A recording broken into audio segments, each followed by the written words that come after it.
최근 이 하락에 대해서 드디어 하락장이 오나 행복한 시간이 끝나나 라고 걱정 많이 하는데 절대로 하락장은 아니다. 이런 거는 조정이다. 캠피셔가 항상 조정을 할 때 당부하는 말이 있는데 조정에 휘둘리지 마라. 주식시장은 조정을 예측하려던 자들의 무덤이다. 조정은 버티면 되고 현금 여유가 있으면 조정 왔을 때 더 사면 된다. 레리 윌리엄스는 단기적으로도 좋아. 이 주식가 4월부터 반등할 것 같아. 타이밍까지 정확하게 짚었습니다.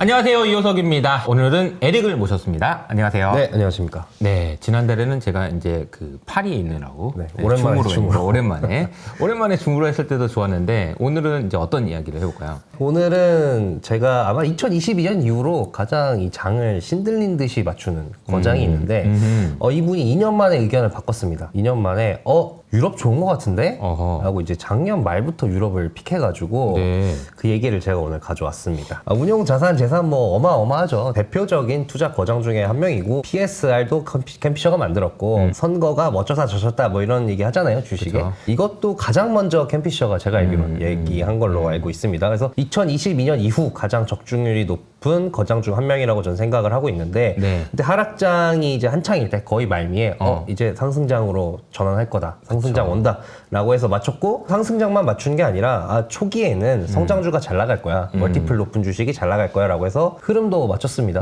그리고 이제 연말 연초 해가지고 또 이제 정치 이슈가 주식을 좌우를 하고 있잖아요. 근데 캠피셔는 작년 초부터 정치 이슈가 앞으로 미국 주식을 크게 좌우할 것이다 라고 얘기를 했거든요. 저는 그때 그 얘기를 전하면서도 뭐 아직 선거 많이 남았는데 벌써부터 이런 얘기를 이라고 했는데 역시나 거장답게 또 이 흐름을 맞췄고 그리고 오늘 내용 중에 한국 얘기도 있습니다. 재밌는 게 이제 미국, 유럽 다음으로 가장 지면을 많이 할애한 게 한국이더라고요. 그래서 캠피셔 이제 며느리가 한국 분이기 때문에 그렇군요. 한국에 대한 애정을 이렇게 또 보여준 거 아닌가 싶습니다. 네, 궁금합니다. 캠피셔. 오늘 내용은 이렇습니다. 미국 주식 연초 좀 힘들긴 한데 올해도 괜찮을 것 같다.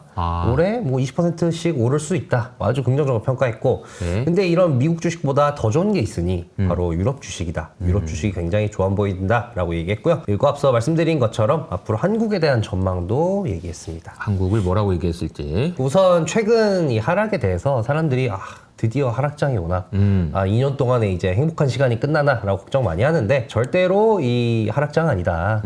이런 거는 조정이다 라고 얘기했습니다. 왜냐하면은 지금 떨어지는 패턴이 조정이지 하락이 아니기 때문인데 하락장은 사람들이 이 코로나 때 급락하는 걸 겪고 금융위기 겪고 막 그러다 보니까 갑자기 대폭락이 일어나서 시작되는 걸 하락장이라고 생각하는데 근데 과거의 하락장들을 쭉 보면은 대부분의 하락장은 첫 기간 한 3분의 2는 하락장의 3분의 2는 천천히 빠지고 하락장 마지막 3분의 1에 갑자기 급락한다.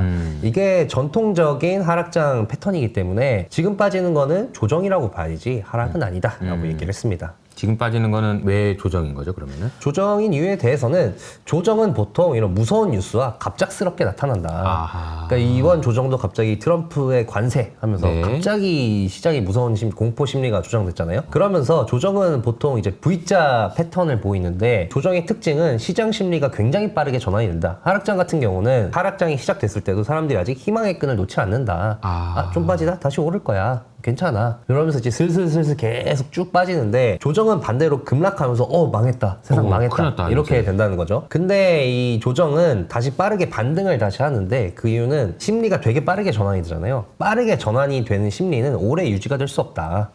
그렇기 때문에 이제 V자로 다시 급격하게 심리가 바뀌어서 반등을 하는 거고 이 캠피셔가 항상 조정을 할 때 당부하는 말이 있는데 조정에 휘둘리지 마라. 조정을 예측해서 조정을 피하려고 주식을 먼저 판다든지 이런 거를 하지 말라라. 주식시장은 조정을 예측하려던 자들의 무덤이다. 그냥 조정은 버티면 되고 네가 현금 여유가 있으면 조정 왔을 때 더 사면 된다. 이 얘기 너무 멋있는 말이네요. 이게 주식시장은 조정을 예측하던 자들이 무덤이다. 무덤이다. 너무 좋습니다. 근데 이게 결국은 이제 조정이라는 얘기는 뉴스 때문에 갑자기 심리가 위축되는 그런 상황이기 때문에 심리라는 거는 쫄았다 이렇게 하다가도 펀더멘탈이 이게 문제가 없으면 다시 이제 좋아지는 거잖아요. 그렇다 보니까 좀 빠르게 회복할 수 있다. 라는 이야기인 것 같습니다. 그리고 올해 미국 주식이 크게 오를 수 있는 이유에 대해서 캠피셔가 앞서 이제 선거와 주식의 관계에 대해서 전문가라고 말씀드렸는데 대통령 1년차 법칙을 얘기를 했습니다. 이 도표는 뭐냐면은 1925년 쿨리지 대통령부터 바이든 대통령까지 이 임기 연차별로 주식시장의 수익률을 나타낸 건데요. 이런 보면은 좀 단순한 건데요, 그죠? 그냥 더하기인 거잖아요, 더하기 빼기. 재밌는 게 이 보시면은 1, 2년 차에는 주식이 오를 확률이 60%고 3, 4년 차에는 주식이 오를 확률이 90%, 80%거든요. 근데 이제 1, 2년 차가 주식이 오를 확률이 3, 4년 차보다 낮은 이유에 대해서 이 처음에 선거를 하면 막 공약을 내잖아요.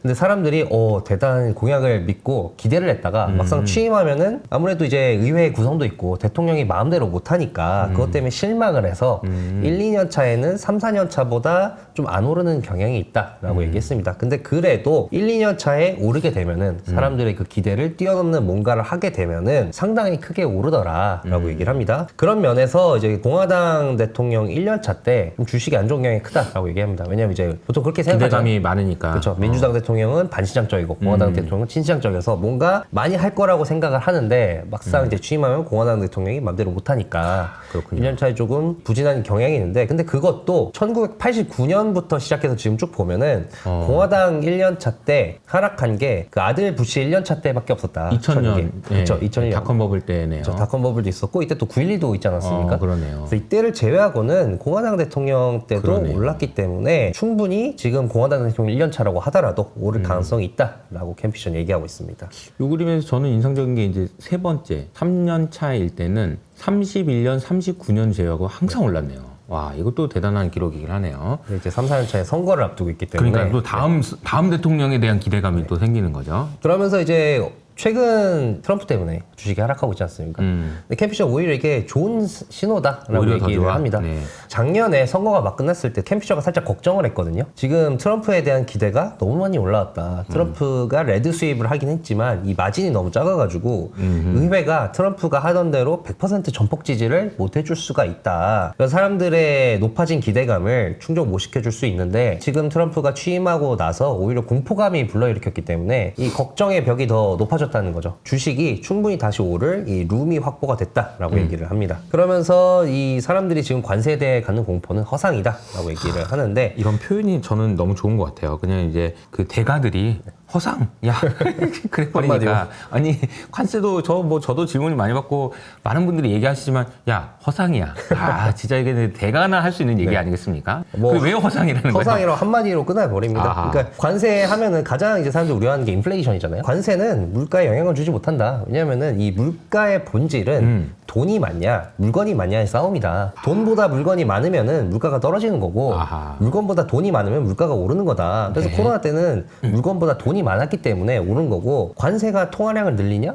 그렇게 늘리질 않는다. 통화량은 통화 정책을 통해서 올리는 거고, 그리고 물건 같은 경우는 관세가 물건의 양을 엄청 크게 좌우하지 못한다라고 얘기를 하고 있습니다. 그래서 관세는 물가를 자극할 수 없다라는 게 캠피셔의 뷰고요. 실제로 트럼프 일기 당시에도 뭐 문제 생겼냐? 물가 문제 안 생겼다. 오히려 지금 관세 때문에 겁먹어서 오락가락하는 모습이 일기 때와 일치한데 이거 보면은 그때처럼 아무 문제 없이 넘어갈 거다. 미국 경제 구조가 이제 1930년대 대공황은 관세가 원인 중에 하나였잖아요. 그때는 미국 경제의 메이저가 제조업이었다. 근데 지금은 미국 경제의 메이저가 서비스업이기 때문에 관세에 크게 영향을 받는 산업이 아니다. 그래서 미국 경제 자체가 관세에 크게 좌우되는 구조가 아니기 때문에 관세에 큰 영향이 없다는 거죠. 시장은 언제나 규제를 뛰어넘는다. 관세를 때려도 이 무역이 뭔가를 해낸다는 거죠. 예를 들어서 트럼프 일기 때 중국에 관세 때렸을 때 중국으로부터의 수입이 줄어들었는데 오히려 중국 근처에 있는 동남아로부터의 수입이 늘었다. 근데 이걸 캠피셔는 중국 기업들이 이 관세를 피하려고 근교에 그 공장을 지어서 거기서 한번 바운스 쳐서 미국으로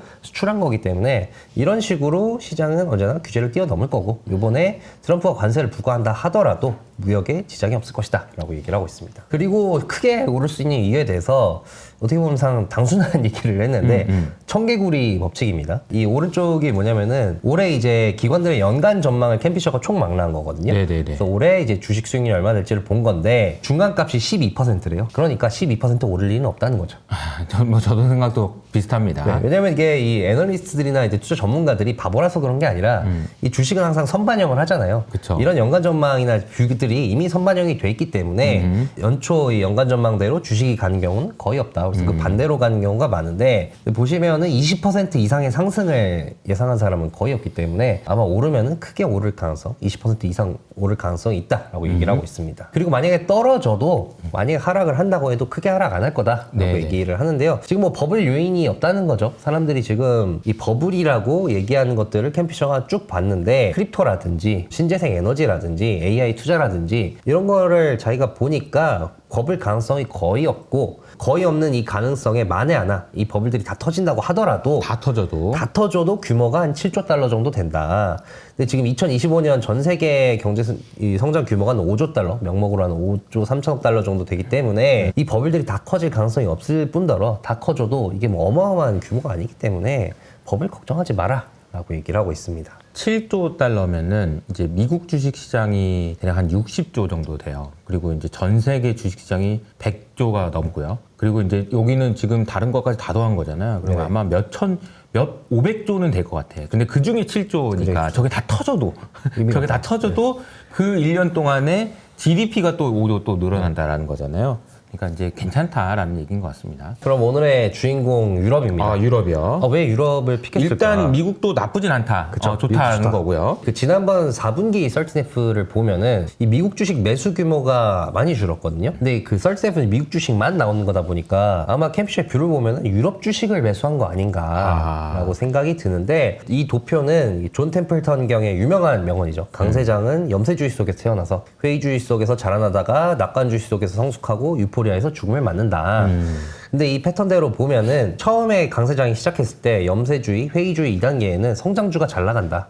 왜냐면은 사람들이 불안해하니까 경제가 안 좋을 것 같은데 그래도 성장할 수 있는 거, 그래도 믿을 수 있는 거는 대형 성장주야. 빅테크 같은. 그래서 그런 회사들 대형 성장주에 몰리는 경향이 있고 이게 쭉쭉쭉 올라가다가 낙관주의 정도에 가게 되면은 세상이 생각보다 나쁘지 않네? 나 세상 망하고 경기 침체 오는 줄 알았는데 안 오네? 그럼 지금 어디 투자해야 될까? 근데 성장주는 이미 다 올랐고 싼 거 없나? 싼 거 없나 하면서 가치주를 찾게 된다라는 논리인데요. 그래서 지금 캠피셔가 봤을 땐 시장이 이 낙관주의 초입 정도에 왔다는 거죠. 이제 가치주를 찾을 시기쯤에 왔고 그래서 가치주 로테이션이 일어날 거다. 근데 이제 캠피셔가 강조하는 거는 가치주 로테이션이 일어난다고 해서 성장주가 안 오르고 가치주만 오른다는 게 아니라 성장주도 오르는데 상대적인 수익률이 가치주가 더 좋을 거다라는 걸 의미한다라고 강조를 하고 있습니다. 지금 딱 그런 현상이 나타나고 있는 것 같네요. 그래서 이런 맥락에서 유럽이 좋을 수 있는 이유가 가치주의 비중이 유럽이 좀 높다는 거죠. 이 그래프는 S&P 500의 섹터별 비중과 그다음에 MSCI 유럽의 섹터별 비중을 나타낸 건데 성장주가 많은 IT 섹터의 비중은 미국이 훨씬 더 높고 가치주가 많이 포함됐다고 하는 뭐 산업이나 금융 같은 경우는 이제 유럽 쪽이 비중이 좀 더 높습니다. 그래서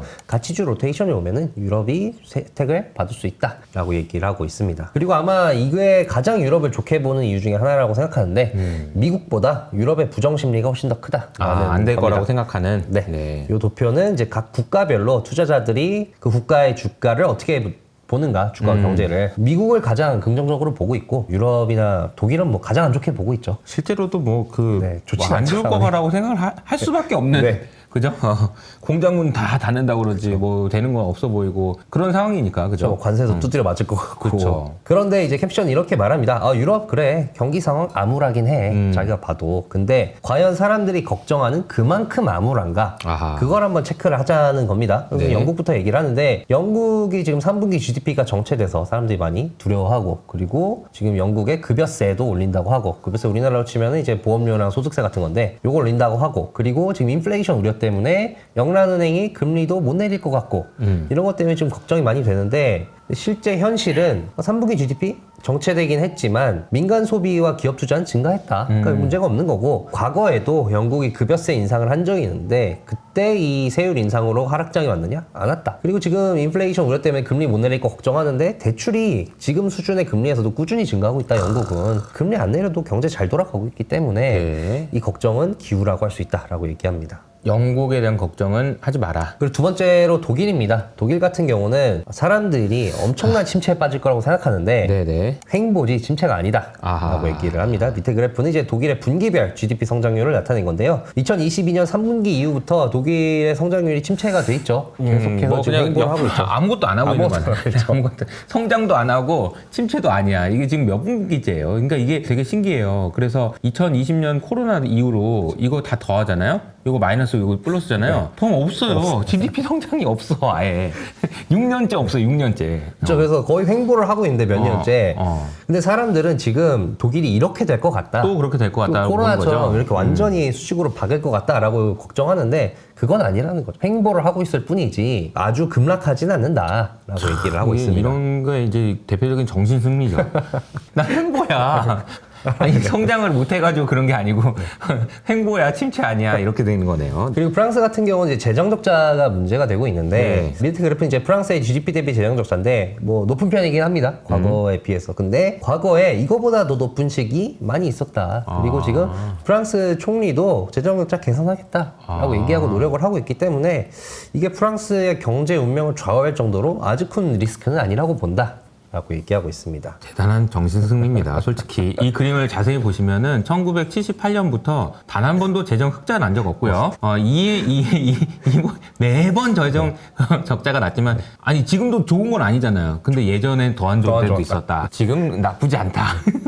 역시 긍정왕 캠피셔답습니다. 그래서 뭐 유로존 전체로 봐도 23년 4분기부터 호전이 되고 있더라. 남몰래 이렇게 계속해서 호전이 되고 있기 때문에 유럽 안 좋은 거 맞아. 하지만 사람들의 생각만큼 안 좋은 건 아니다. 그렇죠. 그거를 강조를 하고 있습니다. 자, 이것도 이제 그림 한번 자세히 보시면 옆에 보시면 이 스케일이 2%입니다. 네, 엄청 급등한 것 같지만 0%에서 1.5%까지 올라온 거예요. 성장을 안 하다가 네, 안 하다가 와, 그래도 좋다. 새싹이 하나 녹았다 이 수준이긴 한데 그리고 유럽에 대해서 가장 지적 많이 받는 게 이제 정치 문제인데 그쵸. 근데 이제 정치 문제가 어느 정도 해결이 됐다라고 보는 거죠. 독일은 이제 최근 선거 결과가 나왔습니다만 이게 연정을 반드시 해야 되는 선거 결과가 나왔거든요.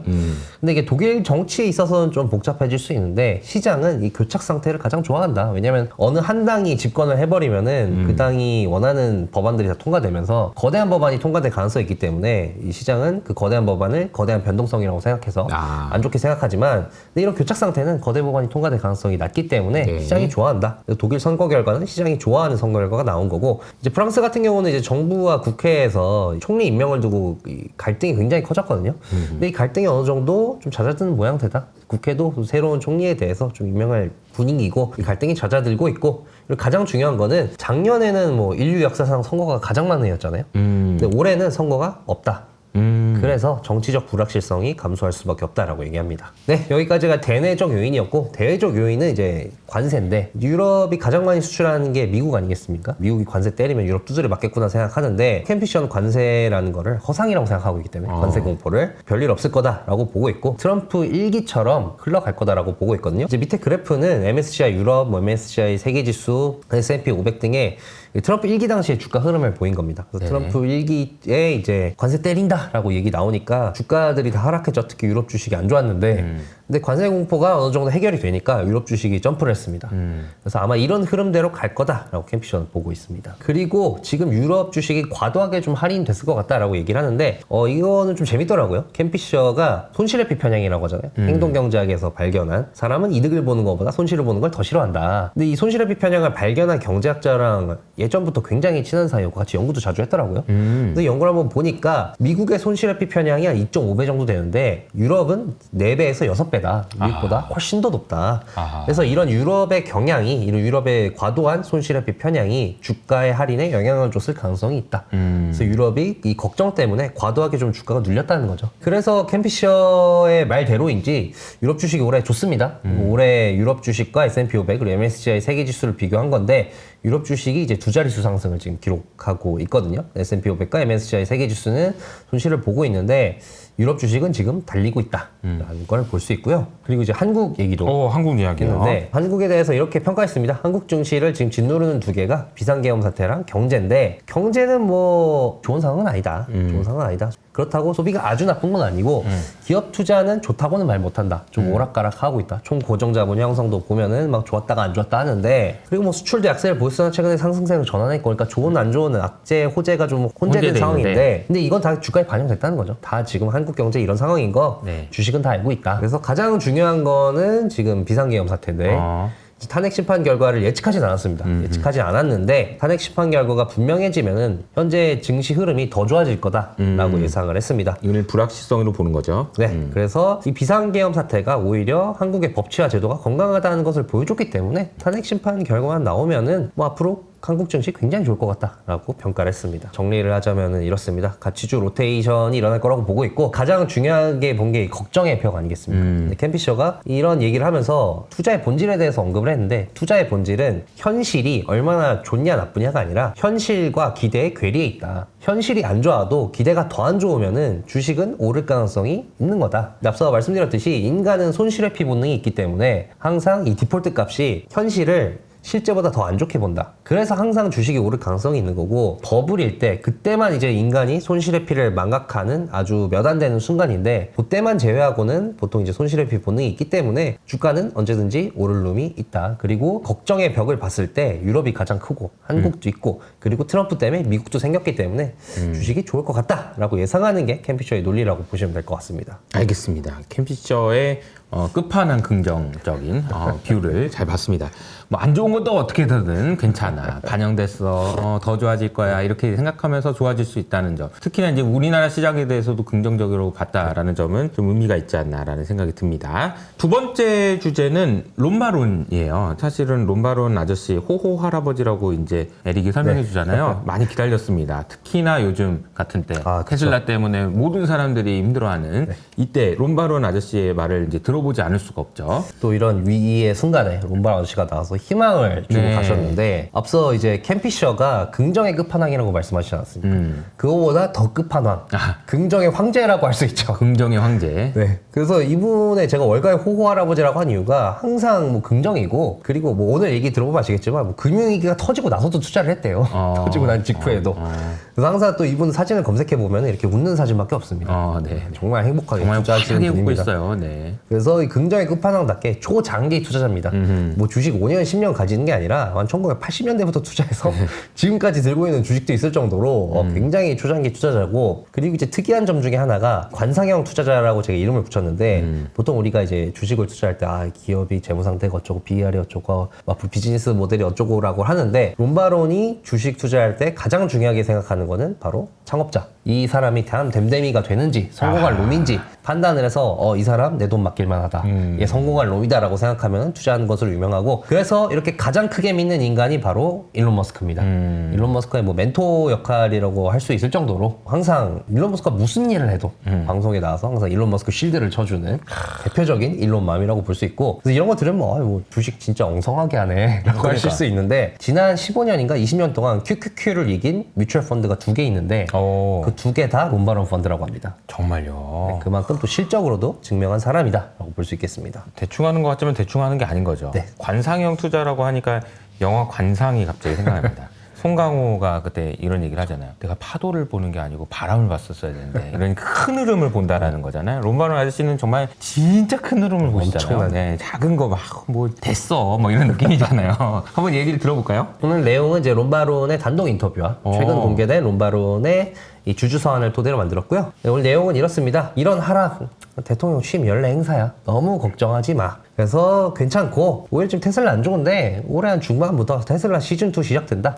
테슬라 지금부터 퀀텀 점프 할 수 있다 라고 얘기를 하고 있습니다. 그리고 지금 하락은 오히려 기회다. 난 이런 기회를 삼아서 또 주식을 열심히 줍고 있다 라고 얘기를 했습니다. 그러면은 뭐 이번 하락이 연례 행사라는 게 무슨 뜻이냐 이렇게 얘기하더라고요. 캠피셔 같은 경우는 시장과 경제가 트럼프를 오해하고 있다라고 얘기하지 않았습니까? 그 관세가 공포다 허상이다라고 얘기했는데 롬바론 이렇게 얘기합니다. 시장과 경제가 트럼프를 오해하고 있는 게 아니다. 트럼프는 주식이 떨어지고 경제가 안 좋아지길 바라고 있고 시장은 트럼프가 의도한 바대로 그냥 정확히 움직이는 거다라고 얘기하고 있습니다. 트럼프가 이러는 이유는 경제를 고의적으로 둔화시켜서 인플레이션 잡으려고 하는 거다라고 얘기를 하고 있고요. 근데 이거는 흔한 임기 1년차 대통령이 하는 거다. 이제 대통령이 선거와 좀 거리가 있을 때 취임한 지 얼마 안 되고 인기도 있고 선거도 많이 나왔을 때 이때 인기 없는 일을 주로 해야 되고 또 하는데 그런 일 중에 하나라는 거죠. 이런 일이. 이런 흐름도 아무리 길게 잡아도 1년에서 1년 반이면 끝난다. 오히려 지금 이런 하락 때문에 주식이 믿을 수 없이 싸다. 오히려 지금이 기회라고 볼 수 있다라고 얘기하고 있습니다. 그런 이제 앞으로 좋은 주식 중에서 테슬라를 역시 뽑았습니다. 테슬라의 장기 투자자시죠? 초장기 네. 투자자죠. 테슬라가 이제 시작이라고 얘기하고 있는데 앞으로 10년 동안 4배 이상 오를 수 있다. 야. 라고 얘기를 하고 있습니다. 그 이유에 대해서는 올해 중반부터 새로운 제품과 서비스가 나올 텐데 근데 롬바론이 봤을 때는 이미 지금 테슬라의 비즈니스도 훌륭하다는 거죠. 테슬라가 상해 기가팩토리 짓는데 70억 달러를 투자했고 이게 연간 한 100만 대 정도 생산할 수 있는데 테슬라는 한 대 팔았을 때 한 15,000달러 정도의 이윤을 남긴다. 근데 제가 알기로는 7,000달러로 알고 있는데 아마 이거는 상해 기가팩토리에 나오는 그걸로 이제 따진 거 같고 그렇게 되면은 이 70억 달러 투자를 해서 150억 달러를 버는 거 아니야. 한 대당 15,000달러 버니까 이거 100만 대 생산을 150억 달러 버는 거니까 이미 테슬라는 수익성에서 다른 자동차 회사랑 궤를 달리하는 회사인데 여기서부터 앞으로 더 좋아질 거라는 거죠. 좋아질 이유를 이제 로보택시로 뽑았습니다. 로보택시가 나오기만 하면은 테슬라의 수익성이 차원이 달라진다. 라고 얘기를 하더라고요. 이렇게 분석을 합니다. 롬바로는 테슬라의 차량 한 대당 이윤을 한 7,000달러 정도로 보수적으로 잡으면 이제 한 대 팔았을 때 7,000달러 버는 건데 근데 로보택시를 보니까 연간 한 8만 킬로 주행하면서 로보택시 한 대당 연수익 한 3만에서 5만 달러 정도 벌 것으로 예상을 한다. 그러면은 그냥 테슬라가 차를 그냥 팔았을 때는 한 대당 7,000달러 버니까 100만 대 생산하고 100만 대 팔면 이제 70억 달러 버는 건데 100만 대 생산해서 이거를 로보택시로 굴리면은 300에서 500억 달러를 버는 거다. 그러니까 수익성이 거의 5배 이상 뛰는 거 아니겠습니까? 네. 그러니까 테슬라의 수익성이 앞으로 엄청 좋아져서 이것 때문에 퀀텀 점프를 하는 거다라고 보는 거고요. 근데 테슬라 차량 수명을 한 160만 킬로미터 정도로 잡더라고요. 그러면은 로보택시가 20년을 할 수 있다는 건데 한 대당. 근데 이제 1년에 300에서 500억 달러 버니까 20년이면은 6천억 달러에서 1조 달러 정도 수익이 창출된다는 거니까 그래서 테슬라가 앞으로 10년 동안 4배 오를 수 있다라고 롬바로는 예상을 하고 있습니다. 한 대당 수익이라는 관점에서 보면 그냥 한번 팔아버리면 끝이니까 네. 이걸 팔지 않고 그냥 로보택시로 돌려버리면 수익성이 굉장히 좋아질 거라는 얘기고 어떻게 보면 테슬라가 그 좋은 일을 내가 먼저 해야 되겠다라고 생각할 수도 있겠다라는 생각도 좀 드네요. 그리고 이제 테슬라의 정치 리스크에 대해서도 지금 일론 머스크의 이런 정치 행보에 대해서 많이 지금 의문이 제기되지 않습니까? 그쵸. 그래서 이거 제 유튜브에 올린 영상 중에 하나인데 이분이 이제 테슬라 쇼스로 유명한 짐 차노스인데 이분이 네네. 이제 이렇게 지적을 했거든요. 일론 머스크가 이 당시에는 이제 테슬라 주가가 올랐을 텐데 정치권과 손잡아서 혜택을 받을 수도 있지만 또 만약에 트럼프 지지율이 떨어지거나 안 좋아지면은 또 백러쉬를 얻어맞을 수 있다. 그래서 이게 양날의 검이기 때문에 리스크가 있다라고 얘기를 했는데 그래서 실제로 유럽에서 지금 테슬라 판매량이 거의 뭐 반토막이 났죠. 그래서 이거 가지고 지금 정치 리스크다라고 지적을 하고 있는데 롬바로는 정치 리스크는 아니다라고 얘기했습니다. 왜냐면 지금 판매량이 준 거는 테슬라에서 제일 많이 팔리는 게 모델 Y인데 모델 Y를 업그레이드 하려고 생산을 중단을 했다 잠시. 그래서 그 잠깐 중단한 것 때문에 판매량이 준 거다라고 얘기하고 있고 일론 머스크의 정치 행보에 대해서는 일론 머스크 자기는 어떤 기업의 대표가 정치 행보를 하는 걸 안 좋게 생각하긴 하지만 근데 일론 머스크라면은 그럴 수 있다. 왜냐면 일론 머스크는 신념의 사람이다. 오픈 AI를 만들고 나서 이 엄청난 잠재력이 있는 회사도 내 신념에 안 맞는다. 내 뜻대로 안 간다고 생각해서 그냥 털고 나오는 것처럼 일론 머스크는 신념의 사나이고 일론 머스크의 지금 생각이 지금 앞으로 자동화와 디지털화의 세상이 펼쳐져서 인류 역사상 가장 풍요로운 시대를 목전에 앞두고 있는데 이거를 자기가 이끌어야 된다.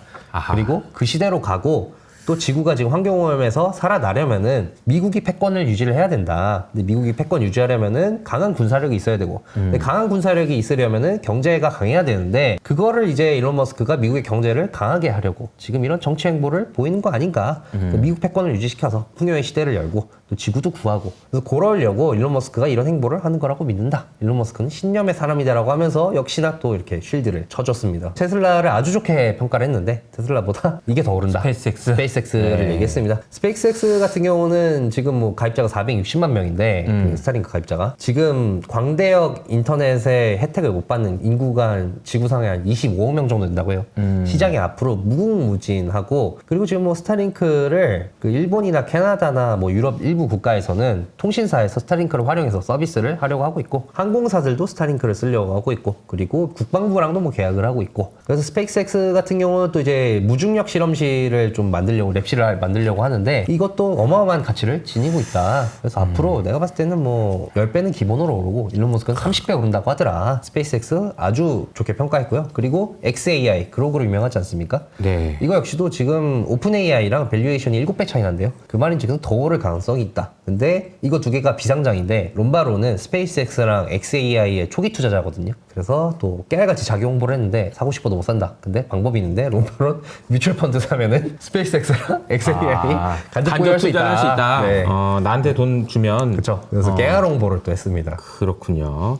하긴 좀 이게 좀 안타까운 거죠. 스페이스X든 아니면 그록이든 이런 비상장 회사들 중에서 워낙 사이즈가 커져버린. 그러니까 스페이스X는 이미 뭐 1조 달러가 됐다고 이런 얘기가 나올 정도로 커져버린 그 회사에는 우리는 투자할 수가 없는 거예요. 원래 일반적으로 이렇게 좋은 회사들한테는 일반적으로 투자 기회가 없어요. 근데 이제 어쨌든 그 스페이스X랑 XAI 최근에 이제 그록을 써보면 많은 분들 평가가 GPT 유료 버전보다 낫다 이런 평가도 좀 있는 것 같아요. 그래서 관심을 가져볼 필요 있는 것 같습니다. 그래서 아마 이렇게 남들이 못 사는 주식 미리 사서 뮤추얼 펀드로 팔아서 이렇게 큐큐큐를 이긴 거 아닌가 라고 생각이 들고요. 그리고 지금 상당히 주식 사기 좋은 시기다라고 얘기했는데 뭐 종목에 대해서는 직접 언급은 안 했습니다. 왜냐하면 이제 분기가 넘어가고 있기 때문에 규정상 종목을 직접 얘기하는 거는 이제 규정 위반이기 때문에 법규 위반이기 때문에 얘기를 할 수 없지만 근데 힌트를 주더라고요. 그래서 자기 포트폴리오가 파괴적 혁신을 하는 기업이 한 20-30%고 그러니까 이제 테슬라나 스페이스X처럼 성공하면 그냥 세상을 바꾸는 그런 기업들이 한 20-30%를 차지하고 있고 그리고 뭐 PER이라든지 PBR이라든지 이런 전통적인 가치평가 방식으로 봤을 때 저평가 가치주다 라고 하는 것들이 한 50-60%를 차지하고 있고 그리고 지금은 좀 안 좋고 지금은 돈을 못 벌지만 그래도 미래를 위해 투자하는 기업 요게 한 20-30% 된다라고 하면서 미래를 위해 투자하는 기업에 대해서 굉장히 강조를 했습니다. 지금 요거를 이제 사고 있다는 거죠.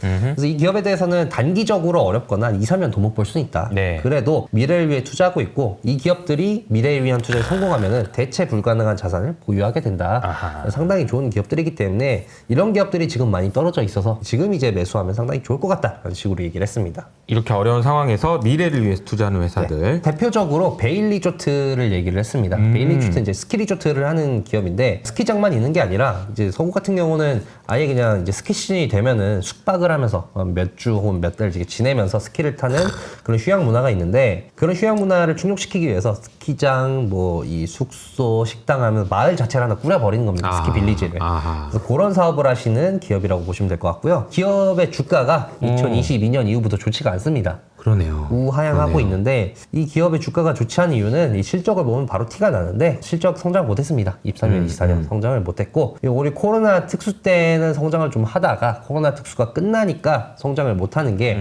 이거 망한 거 아니냐 코로나빨 아니었냐 라는 지적을 듣고 있고 이것 때문에 지금 주가가 잘 안 오르고 있는데 안 오는 게 많이 빠졌네요. 오히려 이제 매출은 늘질 않았는데 비용은 오히려 조금 더 늘어가지고 순이익이 줄었습니다. 롬바론은 앞으로 좋아질 거다라고 보고 있습니다. 왜냐면은 미국보다 유럽이 스키 시장이 3배가 더 큰데 이 기업이 2022년 이후로 2년, 2-3년간 이 유럽 시장을 공략하고 있다는 거죠. 그러니까 유럽 시장의 특징이 아까 말씀드린 것처럼 미국 같은 경우는 이 기업이 다 하잖아요. 스키장도 하고 숙박시설도 하고 뭐 식당도 하고 다 하는데 근데 유럽은 서비스별로 다 분화가 돼 있대요. 스키장 따로, 숙박시설 따로 스키 페트롤 따로, 식당 따로 이렇게 주인들이 다 이 업체들이 다 서비스하는 업체들이 다 제각기로 분화되어 있기 때문에 지금 베일리조트가 하려던 게 얘네들을 다 이제 통합하려는 시도를 하고 있다. 그러니까 통합해서 우리가 시즌 패스권도 팔고 우리가 자본력도 있으니까 투자도 하고 시즌 패스권 팔아서 사람들 더 내려올 수 있다. 그래서 이제 통합해서 통합 서비스를 제공하려는 시도를 하고 있는데 이 시도가 2년째, 3년째 되고 있고 이게 성공하면은 미국 시장보다 3배 더 큰 시장을 지금 공략을 하는 거기 때문에 앞으로 상당히 좋아 보인다라고 얘기를 했습니다. 확실히 요새 제가 이제 AI 이야기를 많이 하고 있는데 AI를 보면 볼수록 고민이 되는 거는 AI 때문에 일자리가 줄어든다라는 거잖아요. 사람들이 일을 덜 해도 되는 거고 일론 머스크는 그런 세상에서 유례가 없을 정도로 풍요로운 시대라고 이야기하죠. 그 얘기는 일 안 해도 된다는 얘기죠. 놀면 된다는 얘기입니다. 어디 가서 놀겠어요? 스키장 가서 노는 거죠. 이렇게 생각해보면은 이런 그 산업이 되게 성장할 수 있는 기회는 되게 많은 것 같아요. 게다가 주가가 빠져지다 보니까 저도 좀 관심이 가네요. 그리고 두 번째는 하얏트 호텔을 뽑았습니다. 하얏트 호텔 같은 경우는 이제 좋게 보는 이유 중에 하나가 자기가 직접 호텔을 처음부터 다 지어서 소유하고 경영하고 하는 게 아니라 이제 프랜차이즈 사업식으로 하얏트가 이제 운영해주고 브랜드 네임 빌려주고 이런 식으로 사업을 하기 때문에 이제 자산 경량화가 좀 된다. 장점이라고 뽑는데 이 롬바론은 하얏트의 장점이 가장 큰 장점이 그게 아니라 주주 환원이라고 얘기하더라고요. 그러니까 하얏트가 주주 환원을 엄청 열심히 되게 장기간 동안 해왔다. 그래서 하얏트가 이 상장했을 때 유통 주식 수가 한 1억 9천만 주 정도 되는데 지금은 유통 주식 수가 1억만 주다. 자사주 매입을 계속해서 거의 반토막을 냈다는 거죠. 절반을 소각시켰기 때문에 앞으로도 계속해서 이런 식으로 주주 환원을 해서 주가를 띄울 것 같다라고 굉장히 좋게 평가를 했습니다. 몇 년에 1억 9천만 주라고요? 1980, 80년? 90년대, 80몇 년에 성장을 해서 지금까지 그래서 반토막을 냈습니다. 그럼 한 3, 40년 동안에 반토막이 났으니까 앞으로 또 3, 40년에 또 반토막. 뭐 이런 식으로 하면 이제 나중에 이제 없어서 못 사. 이런 상황이 되겠죠. 그럼 한 주가 너무 비싸지게 되는 거잖아요. 어쨌든 주주환원을 열심히 하는 회사다. 그리고 두 번째는 MSCI를 뽑았습니다. MSCI 뭐 유명하죠. MSCI 그쵸. 인덱스들. 이 롬바로는 MSCI가 금융계에서 가장 중요한 회사 중에 하나다. 룰을 만드는 회사기 때문에 지금 MSCI의 이제 중요성에 비해서 좀 저평가됐다고 볼 수 있지 않나라고 얘기를 했고요. 네. 그리고 아치캐피털이라는 보험사도 얘기를 했는데 이 보험사의 특징이 이제 재산보험 쪽인데 보통 우리가 이 영업사원한테 페이를 줄 때 보험 계약을 하면은 건당 이제 페이를 주는데 근데 아치캐피털은 그 보험 계약을 해서 거기서 나오는 수익을 토대로 페이를 주기 때문에 상당히 혁신적인 이 모델을 도입을 했다. 그래서 아치캐피털을 굉장히 또 좋게 보고 있고 그리고 레드락 리조트라는 카지노도 상당히 좋게 보고 있습니다. 이 카지노의 특징이 보통 우리가 라스베가스 스트립에 있는 MGM이라든지 이런 대형 카지노들은 관광객을 위한 카지노고 이제 레드락 리조트는 라스베가스에서 사는 지역 주민들이 있는 곳에 있습니다. 지역 주민들이 이용하는 곳이거든요. 근데 그렇다 보니까 라스베가스 스트립에 있는 대형 카지노들은 관광객을 끌어야 되니까 엄청 크고 엄청 화려하게 지어야 되잖아요. 근데 레드락 리조트는 이제 지역 주민들을 위한 휴양시설 같은 곳이다 보니까 건설비가 한 10분의 1밖에 안 된다. 그런 카지노에 비해서. 그렇다 보니까 대형 카지노들은 ROIC가 한 자릿수인데 레드락 리조트는 거의 20% 수준이다. 상당히 투자 수익률이 높고 그리고 관광객들은 자주 안 가다 보니까 관광객 카지노에 가는 게 연 한 방문 횟수가 1회 2년에 한 번 이 정도인데 레드락 리조트는 지역 주민이 한 평균 한 달에 4번 간다 라고 해서 굉장히 높게 평가했고 그리고 여기 직원이 보물이다 라고 얘기를 했는데 지역 주민을 대상으로 하다 보니까 지역 주민과의 친밀성이 상당히 중요하잖아요. 그래서 여기 직원들이 뭐 그냥 고객들이랑 엄청 친해서 뭐 서로 가족들 안부도 묻고 이런 사이래요. 근데 이제 코로나가 딱 터졌을 때 여기 회장이 다른 카지노들은 이제 직원 다 잘랐는데 영업을 못하니까 근데 레드락 리조트는 직원을 안 잘랐다고 합니다. 직원을 안 자르고 계속해서 월급을 줬다고 합니다. 오픈을 할 때까지. 그래서 이 직원들이 충성도가 굉장히 높아지고 이제 고객들과 친밀한 직원들이 계속해서 남아있기 때문에 이게 굉장히 훌륭한 자산이고 이 코로나 때 장사를 안 해도 급여를 지급하는 일종의 투자를 통해서 이런 훌륭한 직원들이라는 대체 불가능한 자산을 확보했다라고 하면서 굉장히 좋게 평가를 하고 있습니다. 네. 여기까지가 롬바론의 얘기했고요. 정리하자면 이렇습니다. 이 제가 최근에 제레미 그랜섬 얘기를 전해드린 바가 있는데 네. 그때 제레미 그랜섬이 지금 시장 위험하다, 버블이다 라고 하면서 이 지금 싸다고 아무 주식이나 하지 말아라. 돈 못 버는 기업 지금 좀 주가 썰렸다고 샀다가 피 보는 수가 있다라고 얘기했거든요. 지하실이 또 생겨요. 그렇죠. 지하 2층, 3층으로 내려갈 수 있다. 반등할 때도 이런 기업이 잘 못 올라가는 경우가 허다하다라고 네. 얘기했는데 롬바로는 오히려 좀 주춤해도 된다는 입장이잖아요. 네. 이런 기업들 지금 돈 못 보고 2, 3년째 지금 실적 매출 안 늘어도 괜찮다라는 건데 대신에 관상은 좀 봐야죠. 그렇죠. 네. 말씀하신 것처럼 지금 이런 기업을 롬바론이 과감하게 산 이유가 관상을 받기 때문입니다. 그렇겠죠. 앞서 하얏트나 이런 거에 대해서도 뭐 CEO도 받겠죠. 그렇죠. MSCI 이런 거에도 뭐 가장 중요한 기업이고 이런 거 얘기했지만 제일 중요한 게 밥도 뭔 게 이 MSCI 회장이 이 이민자인데 가난한 나라에서 밑바닥부터 여기까지 성공한 사람이야. 그래서 성공한 놈이야. 난 그래서 투자한 거야. 그래서 MSCI를 금융위기 터진 직후에 바로 투자했대요. 그냥 신경 안 쓰고 성공할 거라고 생각을 해서 그래서 사람을 믿고 투자했기 때문에 롬바론은 지금 돈 못 버는 건 상관하지 않는다. 그리고 롬바론 같은 경우는 이제 초장기 투자잖아요. 그쵸. 이렇게 얘기하더라고 이제 펀드 규정 때문에 특정 주식 비중이 커지면 팔아야 되잖아요. 근데 그거 팔 때마다 자기 심장이 뜯기는 기분이다. 나는 주식 파는 게 너무너무 싫다. 그래서 이 정도의 존버력이 있기 때문에 이 성장주의 변동성을 또 견딜 수 있는 거 아니겠습니까? 그렇죠. 그래서 이게 롬바론 그래서 이런 주식을 투자하려면은 뭐 사람도 중요하지만 이제 롬바론 수준의 존버력도 또 있어야 되지 않나? 존버력. 네, 라고 생각이 됩니다. 네, 알겠습니다. 롬바론 이야기 너무 흥미롭게 잘 들었습니다. 첫 번째 시간에는 캠피쇼, 두 번째 시간에는 이제 롬바론 이야기를 했고요. 세 번째 시간에는 누구 얘기인가요? 전설의 트레이더 중에 한 명입니다.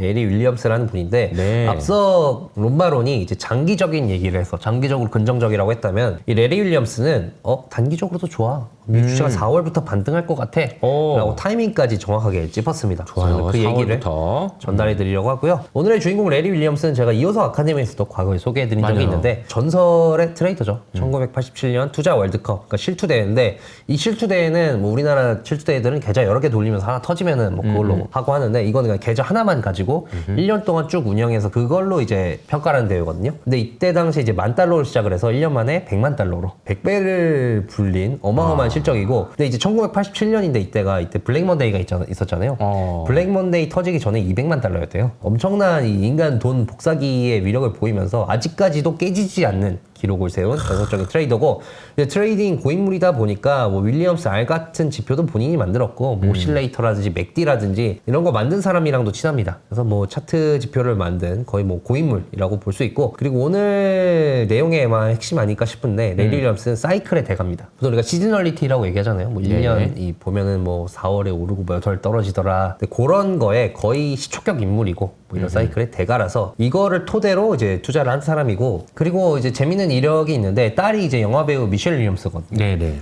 근데 이 딸이 고등학생 때 이 딸한테 트레이딩을 가르쳐서 실투대회 우승을 시켰습니다. 여고생을. 대단한 이력이 있고, 그리고 23년, 24년 강세장을 예측을 했고, 그리고 작년에 이제 연관정만 할 때도 2025년 초반에는 좀 힘들 수 있다. 1분기 좀 힘들 수 있고 변동성 클 것이다. 네네. 라고 예측을 해서 좀 그대로 또 가고 있죠. 그래서 그렇게 예측을 해서 맞춘 바가 있습니다. 네네. 오늘 내용은 이제 레리 윌리엄스의 최근 영상을 바탕으로 만들었고, 네, 오늘 주요 내용은 이렇습니다. 앞으로 시장이 반응하는 4가지 증거가 있다. 이 4가지 때문에 시장이 오를 것 같고, 그리고 뭐 원자재에서는 원유는 좀 별론데 금은 앞으로 더 좋을 것 같다. 더 좋다. 개별주에 대해서도 얘기했습니다. 테슬라 어떻게 되고 엔비디아 어떻게 되고 애플 이렇게 될 것 같다 라고 얘기를 했습니다. 우선 반등의 근거 4가지는 이렇습니다. 지금 시장이 저평가 상태다. 그리고 내가 돈의 흐름을 보니까 지금 스마트머니, 한마디로 이제 기관 자금이죠. 스마트머니가 매집 중이다. 그리고 센티멘트가 시장 심리가 매우 부정적인 상황인데 이것도 굉장히 좋은 매수 신호고, 그리고 이제 사이클의 대가답게 내가 사이클을 보니까 사이클상 상승 신호가 포착이 됐다 라고 해서 이 4가지를 반등의 근거로 들었습니다. 네, 우선 저평가라고 얘기를 했는데, 우리가 이제 저평가라고 얘기할 때 보통은 뭐 PER이 어쩌고 저쩌고 이렇게 얘기하지 않습니까? 근데 레리 윌리엄스 같은 경우는 재무적인 요소로 평가하는 게 아니라 이 모멘텀으로 같이 평가를 합니다. 그래서 어떻게 보면 RSI랑 좀 비슷할 수 있는데, 지금 시장이 너무 많이 갑자기 팔려가지고 저평가 상태라는 거죠. 본인이 봤을 때, 모멘텀으로 봤을 때는. 그래서 이 밑에가 본인이 만든 밸류에이션 지표인데 지금 상당히 저평가 수준에 지금 다다랐다. 마지막 저평가가 작년 9월이었는데 이 저평가 시기일 때를 보니까 상당히 다 괜찮은 매수 자리였다는 겁니다. 그래서 22년 때도 저평가였을 때를 보면은 다 괜찮은 매수 자리였다.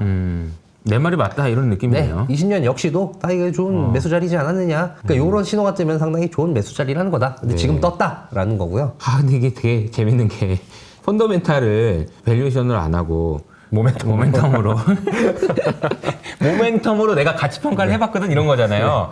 야, 근데 이거는 이제 다모다란 교수님이 들으면 이제 화나는 일이죠. 야, 장난하냐? 야, 지금 모멘텀으로 저평가됐다고? 야, 이게 지금 저평가됐다고 얘기하면 안 되지. 이렇게 얘기할 것 같은데, 어쨌든 뭐 모멘텀 자체도 가치가 있다라고 볼 수 있죠. 또 트레이더니까 트레이더의 방식이 또 있는 거 아니겠습니까? 심지어 이분은 옛날에 그런 얘기도 하셨어요. 워렌 버핏도 모멘텀 투자자다. 왜냐하면 미국이 잘 나갈 줄 알고 계속 산 거다. 미국이란 나라의 모멘텀으로 그냥 가치 평가한 거다. 이렇게 가치 투자한 거다라고 얘기할 정도니까 아주 뭐 틀린 말은 아닙니다. 네, 모멘텀 가치 평가 아주 재밌는 표현입니다. 그리고 또 스마트머니가 들어오는 중이다라고 얘기를 했는데, 네. 이거는 이제 본인이 만든 이제 머니플로우 인덱스인데 그 설명을 보니까 우리가 COT 리포트라고 하잖아요. 네. 기관이나 각종 주체별로 뭐 옵션이나 선물 포지션 구성이 어떻게 되는지 그걸 분석해 보니까 지금 상당히 매집을 많이 하고 있다 스마트머니가. 그래요. 라고 얘기를 하고 있습니다. 근데 스마트머니가 과하게 이렇게 매집을 많이 할 때마다 괜찮은 매수 자리였다는 거죠. 상승 신호였다. 22년, 24년도 그렇고 20년 역시도 스마트머니가 집중적으로 매수했을 때 상당히 좋은 시점이었다라고 얘기합니다. 그래서 앞서 말한 그 밸류에이션과 보면은 스마트머니가 가격이 하락할 때 스마트머니가 몰리는 게 상당히 강력한 상승 신호인데, 그러네요. 심지어 시장이 저평가다. 한마디로 과대 낙폭 상황에서 지금 기관 자금이 몰리고 있기 때문에 나는 이걸 상당히 강력한 상승 신호라고 본다라고 얘기했습니다. 저는 근데 이거는 이제 본인의 그 모델에 의해서 이런 거죠. 그리고 센티멘트 인덱스를 보면은 지금 요거는 이제 투자 자문사들의 이 센티멘트를 분석해서 만든 지표 지표인데 보면 지금 거의 부정의 끝단에 왔다. 근데 거리에 피가 흐를 때 매수라는 얘기가 있지 않습니까? 이 센티멘트 인덱스를 보면은 이 너무 과도하게 긍정적일 때 팔고 너무 과도하게 부정적일 때 사는 게 상당히 효과적인데 지금 상당히 부정적인 상황에 위치하고 있고 그리고 역시 대망의 이 사이클입니다. 본인의 사이클을 봤을 때 이 그래프는 이제 다우존스와 빨간색이 이제 레리 윌리엄스가 만든 사이클 중에 하나인데 한 5, 6개월 주기로 매수 시점이 온다. 근데 사이클상 5, 6개월 주기의 매수 시점이 지금이다. 라는 겁니다. 그리고 본인 사이클대로 가고 있다. 자기가 2025년을 예측한 사이클이 있는데 뭐 이건 이제 유료라서 다 공개하진 않았고 일단 1, 2, 3월 내가 이렇게 간다고 하지 않았냐? 이렇게 갔다. 근데 내 사이클에 따르면 3월 말 4월 초부터 반등한다. 그래서 한 요때쯤 다시 반등할 것 같다라는 겁니다. 그리고 그 가장 중요한 거는 80% 확률의 상승 시그널이 나왔다는 건데 본인 사이클을 보면은 이 빨간색 구간으로 표시된 요게 나올 때마다 요게 나오면 80% 확률로 주식이 상승했다. 지금 요게 나왔다는 거죠. 그래서 요것 역시도 3월 말 4월 초를 가리키고 있기 때문에 상당히 강력한 사이클상 상승 시그널이고 뭐 이게 올랐을 때 이 시그널 왔을 때 다 올랐다. 22년, 23년도 올랐을 때 올랐고 20년이나 21년 역시도 이 사인이 나왔을 때 오르거나 상승 추세가 계속해서 유지가 됐다라고 얘기를 하고 있습니다. 그리고 관세 역시도 뭐 관세 인플레 뭐 불러올 수도 있다. 불러올 수 있다. 치자. 그래도 관세하면 일자리 증가되는 거 아니냐? 일자리 증가는 상당히 좋은 사인이다. 그리고 트럼프의 지금 증산 정책이 유가를 하락시킬 텐데 요게 이제 인플레, 관세로 인한 인플레를 상승시킨다는 거죠. 그리고 본인의 이제 원유 사이클 상으로 봤을 때도 하락 구간이기 때문에 유가 떨어지니까 인플레 별로 걱정 안 해도 된다라고 얘기하고 있습니다. 그래서 아마 이 상승의 촉매가 종전이 되지 않을까라고 얘기를 하고 있는데 보통 이제 하락에서 상승 사이클로 전환되는 경우는 저평가인 상황에서 부정적인 심리가 팽배했을 때 어떤 이제 심리를 바꿔주는 촉매가 딱 쳐져가지고 전환되는 경우가 많은데 지금이 딱 그런 상황이고 자기가 봤을 때는 그게 아마 우크라이나 전쟁 종전이 아닐까라고 얘기를 하고 있습니다. 그러니까 사실은 이제 전쟁이 시작된 이후로 우리가 간과하고 있는 거는 2022년에 엄청난 인플레이션이 있었잖아요. 그 인플레이션의 배경에는 분명히 뭐 공급망도 있고 뭐 코로나 때 돈 풀어온 것도 있고 등등 여러 가지 있겠지만 전쟁도 있다는 거죠. 전쟁이 굉장히 인플레이션을 만드는데 전쟁이 끝나면 이것도 디플레이션의 영향이거든요. 그러니까 전쟁이 종전되는 것이 트리거가 될 수 있다. 가능하겠네요. 그리고 이렇게 앞으로 유가 하락이 또 주가에도 상당히 도움이 된다. 밑에 그래프는 이제 S&P 500이 파란색이고 이 유가가 빨간색인데 이거 역으로 나타나는 겁니다. 그러니까 이 그래프가 떨어지면은 유가가 오른다는 거고 이게 오르면 유가가 떨어진다는 건데 유가가 떨어질 때 과거 패턴을 보면 주가가 상승했다. 과거에 뭐 2020년대를 봐도 이렇게 됐었고 자기가 유가 사이클을 그려보니까 유가가 하락하더라. 이게 여기니까 올라가면 하락이지 않습니까? 그러니까 하락하더라. 그러니까 앞으로 내가 유가 사이클 봤을 때 유가가 하락할 거기 때문에 그럼 주식에 좋다는 거다. 라고 얘기하면서 이거 역시 주식의 호재라고 봤고요. 금 역시도 마찬가지다. 금 역시도 주가와 유가의 관계가 비슷하다라고 얘기를 하는데요. 이 금 노란색이 금 가격이고 검은색이 이제 유가인데 역시 여기 뒤집어 놓은 거고요. 보시면은 똑같이 주가와 똑같이 가고 있지 않느냐. 네네. 그래서 앞으로 이 유가 패턴을 보면은 6월 중순에 유가가 반짝하고 오를 가능성이 있는데 이때 아마 금 매수 기회가 올 수도 있지 않을까라고 긍정적으로 봤습니다. 타이밍까지. 근데 이제 유가가 빠질 때 미국 주식이 좋을 거라고 생각할 수 있는 논리는 과거에는 이제 원유 수입을 많이 했던 나라니까 싸지니까 이제 좋은 혜택을 볼 수 있었겠죠. 근데 지금은 또 그런 상황은 아니어서 그걸 한번 이제 걸러서 들으실 필요는 있는 것 같고 어쨌든 6월 달에 매수 기회 쓸 수 있다. 그리고 이제 테슬라 좋아 보인다라고 얘기했는데요. 이제 본인의 이 밸류에이션 인덱스, 모멘텀으로 만든 이 인덱스를 보니까 테슬라가 지금 저평가 구간이다. 좋아요. 과대 낙폭이다. 과대하게 떨어진 상황에서 스마트머니가 또 매집 중이다. 테슬라를 과도하게. 그래서 상당히 좋은 사인이 나왔고 그리고 테슬라의 이 사이클을 보니까 테슬라의 테슬라도 사이클이 사이클이군요. 이 4월부터 다시 오른다. 테슬라가 이제 상장한 지 한 10년 좀 되지 않았습니까? 10년 어치로 사이클을 만들 수 있나 싶은데 어쨌든 사이클을 보니까 이 4월부터 오르더라. 그래서 이 상승 사이 시그널이 다 있기 때문에 테슬라 좋아 보인다라고 봤습니다. 엔비디아 역시도 뭐 괜찮아 보인다라고 얘기했습니다. 역시 이 본인이 만든 밸류에이션 인덱스로 보면은 지금 과대하게 지금 팔아제낀 상황이고 기관 역시도 엔비디아를 지금 매집하고 있다. 근데 하나 불안한 점이 있는데 엔비디아가 1월 저점보다 지금 저점을 더 낮췄다는 거죠. 그러니까 본인은 이제 하락이 진행될 때 저점을 지킨 좀 하락에서 버틴 주식들을 좋아하는데 엔비디아는 저점을 낮췄기 때문에 네. 난 이게 조금 불안하다라고 얘기를 했습니다. 그래서 엔비디아보다는 그래도 애플이 좋지 않을까. 왜냐면 애플 역시도 엔비디아와 비슷한 상황이지만 저점을 크게 낮추진 않았다는 거죠. 그래서 애플 상당히 좋아 보이고 ASML도 미국 주식은 아니지만 ASML도 저점을 낮추지 않았기 때문에 좋아 보인다라고 평가를 했습니다. 모멘텀 가치 평가 뭐 모든 종목에 대해서 한번 다 돌려보고 싶긴 하네요. 그리고 XLP ETF라는 것도 추천을 했는데요. 네. 이제 XLP ETF는 이제 필수 소비재로 만든 ETF입니다. 이거 역시도 이 사이클을 보면은 앞으로 4월 초부터 반등하는 사이클이고, 그리고 지금 저평가 구간에 있고 스마트머니가 슬슬 매집 중이다. 그래서 XLP ETF가 상당히 좋아 보이고 구성 종목을 한번 보니까 코스트코, 월마트, P&G 이런 식으로 돼 있는데 뭐 P&G나 펩시코나 알트리아 같은 경우는 미국 내에서 생산을 해서 미국에서 소비가 되는 회사이기 때문에 관세 영향을 안 받고 코스트코나 월마트는 중국에서 수입을 하고 있는데 몇 년 전부터 중국 수입 비중을 낮추고 있기 때문에 네. 관세 리스크에서 좀 버틸 수 있는 회사 아닌가. 그래서 종목 구성을 봐도 괜찮아 보인다라고 평가를 했습니다. 필수 소비재 ETF요. 네, 그래서 오늘 내용을 정리하자면 이렇습니다. 이제 낙폭 과대 후 반등이라는 환경이 조성됐다. 여기서 낙폭 과대는 이제 저평가 반등이라는 환경이 조성됐고, 그래서 본인은 이제 마켓 타이밍을 이 4월에 터지는 마켓 타이밍의 관건을 촉매라고 봤는데 전쟁. 그렇죠. 근데 재밌는 게 저희는 앞으로 어떤 사건이 터지면 주가가 어떻게 될 거다라고 생각하는데 이 사이클론자는 보니까 사이클이 이제 반대되는데 이쯤 되면은 그럼 촉매가 하나 터질 때가 돼. 라는 반대로. 식으로 이렇게 평가를 하는 재밌는 선 사이클. 그렇죠. 모습이 있다라고 보시면 될 것 같습니다. 이러다 점도 치실 것 같다라는 생각이 좀 드는 윌리엄스 이야기까지 뭐 좋게 해석하면은 들어봤습니다. 지금 뭐 촉매 하나만 터지면은 언제든지 올라갈 수 있는 뭐 그런 그렇죠. 상황이다라고 네. 보시면 될 것 같습니다. 어쨌든 모멘텀으로 같이 평가를 해주신 윌리엄스. 근데 이제 좋은 얘기는 이제 4월부터 상승할 수 있다는 얘기잖아요. 3월 말 돌아서면서 주가가 많이 빠진 상황이기도 하고, 그래서 얼마 전에는 이제 보니까 빅테크의 밸류에이션이 항생테크 밸류에이션보다 더 싸졌더라고요. 근데 그 정도로 이제 주가가 많이 저평가되어 있는 상황이라는 거를 반영하셔가지고 투자하시는데 판단하시면 좋을 것 같습니다. 자, 그러면 이번 달 에릭과의 함께한 시간은 여기서 마무리하도록 하겠습니다. 감사합니다.